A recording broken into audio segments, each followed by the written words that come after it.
Hey guys, it's Jake from Mitzu Garage. This is my first YouTube take at showing off our build over here. It's my first YouTube video, so I'm going to try to do the best I can. I mean, I might not be the best person at explaining this or documenting this, but I'm going to try to do my best, so you'll have to bear with me. All right, guys, this is my current project. This is a 1998 Mitsubishi Eclipse. Now, this is a GST model, as it was before. This is actually our second car we've started on. My first car was a 1998 420A model, so it was a GS. It actually had transmission problems, and I didn't know what to do with it. And my dad kept looking at it, and he's like, we should put an LS motor in that. And I'm like, no. I'm like, that's dumb. And, after talking to him about it, me and him are brainstorming some ideas. And, I said, let's go for it. I haven't seen that before. So I did a little bit of looking on the internet, just Googling it. And I've seen one other person has done it to my knowledge. And I've actually reached out to him before, and we talked a little bit about what he's done. And even though he kind of went like a different direction that I wanted to take, it's still a pretty badass looking car. But I just thought that taking cars I like in general and kind of mixing it in with the taste my dad has in his cars, I thought it'd be a really cool build, because I've always wanted to build a car with my dad, and he builds some incredible machines. So I thought it'd be really cool to finally build something together with him that I would own. All right, so this is our second 2G Eclipse. The first one we started out with, it kind of started out as a joke, and we're like, oh, we're gonna see if it fits. I mean, yeah, we were trying, but we weren't too serious about it. But once we got all the measurements and everything measured out and cut and everything, we realized it was going to work. So once we moved on to the rear end, we uncovered a bunch of hidden rust and just rodent damage and stuff like that. And my dad said, what do you want to do? We could start over with a new car.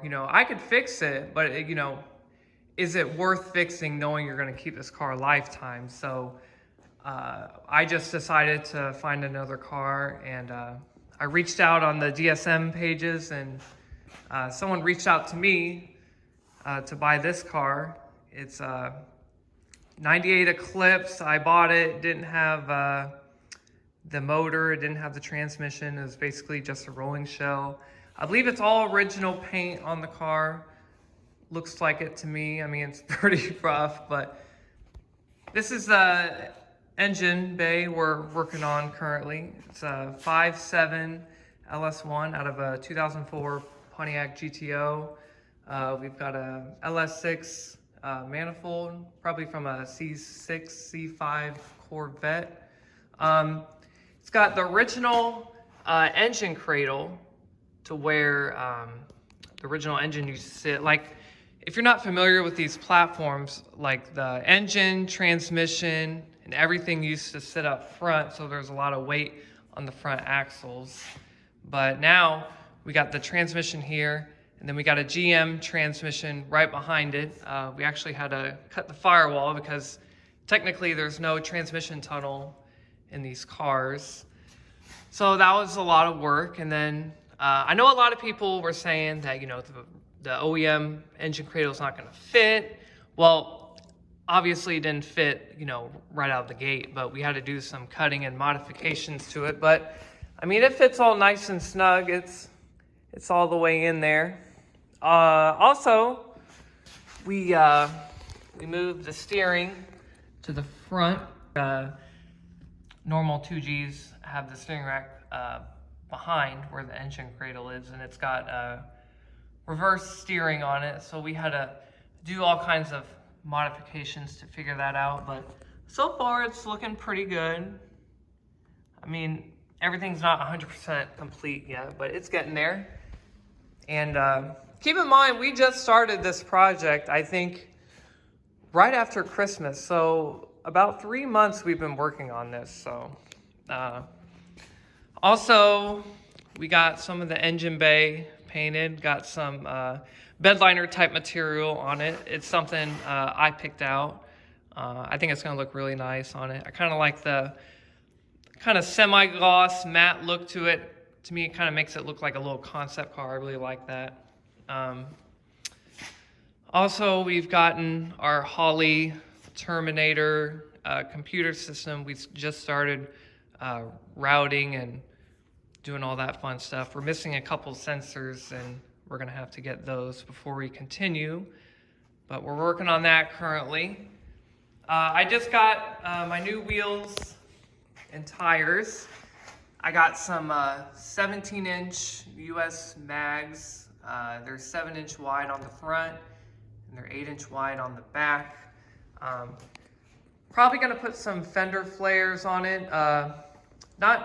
Not really sure yet, so the ride height is to be determined. I mean, it's sitting a little higher in the front than the rear right now. I mean, the car doesn't have all the interior yet in it. You know, the radiator, the battery, the dash and all that. It's not in the car yet, so, I mean, it's still to be determined. So I'm working on that. Looking at the back, I got a GSX rear end in the Eclipse.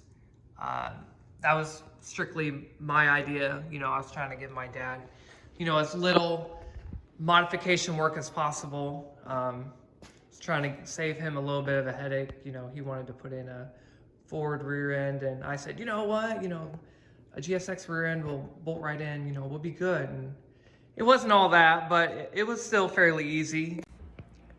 Okay, so on camera, I didn't really explain this the greatest, so I want to try to re-record this and explain again. But on a normal front-wheel drive Eclipse, there's 4 mounting points, and they're fairly close together, whereas the GSX rear end has 4 mounting points, and they're kind of farther apart, but 2 of them share the same mounting point as a front-wheel drive. Well, a lot of people will say, like, oh, you just need to cut off the front-wheel drive mounting points and re-drill a hole in the rear back seat. But if you drill a hole in that rear section where kind of the back seat sits, it's like a really thin metal, and I didn't really feel comfortable with, you know, mounting a subframe to that.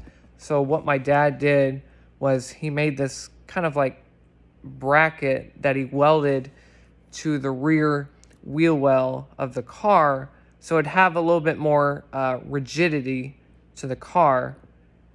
And also, we still utilized those front wheel drive mounts instead of cutting them off, because, you know, they're already there and we might as well use them. So instead of a front wheel drive or an all wheel drive subframe having 4 mounting points, we now have 6. Oh, and one last thing before I go. I know you guys were kind of saying, you know, the car needs to be a little bit lower. You know, obviously, I'm okay with the back, you know. And the front is it's going to be worked on. It's probably not going to be adjusted till, you know, the very last minute. But if you guys look that when we use the factory engine cradle and with that power steering rack, I mean, it doesn't sit that far off the ground.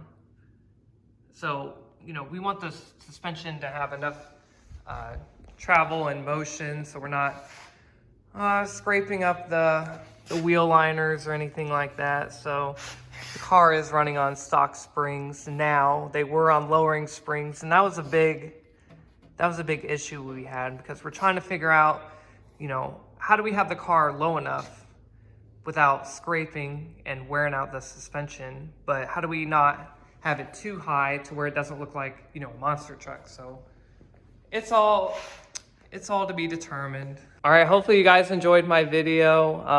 I did the best summary I could. I mean, everything's kind of up in the air right now. You know, everything's trial and error, but I don't want to give too much information out without, you seeing everything in action, completed, working. So I don't want to be throwing out misinformation and then, 2 weeks down the line be like, oh no, that's not what I'm doing now, because a lot of things have changed. So once the car is complete and we see everything is in good working order, I'll go over like exactly what we used, why we used it, and maybe it could give you guys some ideas too.